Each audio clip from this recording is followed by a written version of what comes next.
isu-isu.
Saya menyampaikan bahwa ekonomi kreatif ini adalah ekonomi masa depan Indonesia. Puluhan tahun setelah merdeka, kita mengandalkan kesejahteraan masyarakat dan kemajuan ekonomi kita pada ekonomi ekstraktif.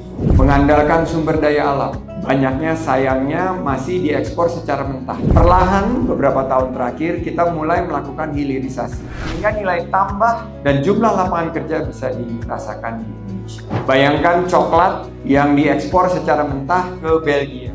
Diolah di sana, kembali lagi masuk ke Indonesia dan kita makan sebagai Belgian chocolate.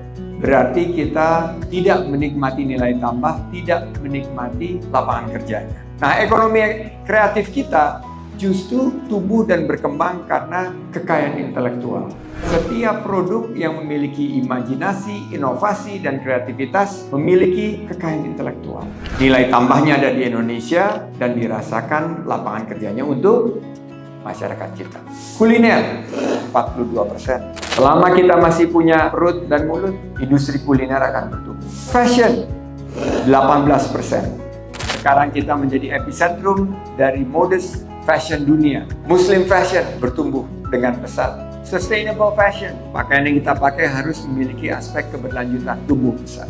Dari 17 subsektor, 3 teratasnya ditutup dengan kriya atau kerajinan tangan, 15%. Ini 3 subsektor teratas yang memberikan dampak yang luar biasa. Penciptaan lapangan kerja di Indonesia bukan oleh usaha besar, tapi justru oleh para UMKM yang ada di 3 subsektor terbesar ini. Kami 24 Februari lalu meluncurkan Creative by Indonesia, di mana ini merupakan mendorong pertumbuhan ekonomi kreatif kita. Dan dengan peringkat 3 besar dunia, total nilai tambah ekonomi kreatif itu sudah mencapai 1.300 triliun. Saya ingin mengajak yang hadir di sini mudah-mudahan ikut menggeluti dan bersama kita bangun tatanan ekonomi baru kita yang serba digital berbasis ekonomi kreatif. Generasi muda harus mau dan mampu untuk meningkatkan literasi digital. Karena sekarang kalau saya tanya, mencari kerja gampang atau susah? Susah. Betul. Oleh karena itu, kita harus kembangkan entrepreneurship, kewirausahaan dalam bentuk bisnis digital. Ini sangat terbuka dan bisa kita lakukan sedari awal, sedari dini. Di ekonomi kreatif misalnya yang paling bertumbuh besar adalah konten, baik itu melalui fotografi atau video. Kita harus mempromosikan destinasi-destinasi wisata melalui platform apapun yang kita miliki. Mendukung bahwa pariwisata kita dan ekonomi kreatif kita peduli terhadap pemulihan ekonomi pasca pandemi. Bagaimana Indonesia Care sekarang menempatkan posisi pariwisata Indonesia naik 12 peringkat dalam 2 tahun terakhir, mengalahkan Malaysia, Thailand, Vietnam, dan Filipina sebagai destinasi terbaik di Asia Tenggara. Di tahun 2024, kita mencanangkan bahwa Indonesia akan menjadi pusat ekonomi syariah. Nah, kalau kita bicara ekonomi syariah, ini kekuatannya ada di ekonomi kreatif dan di pariwisata. Potensi kita akhirnya bisa menciptakan peluang usaha dan lapangan kerja mencapai angka 4,4 juta lapangan kerja.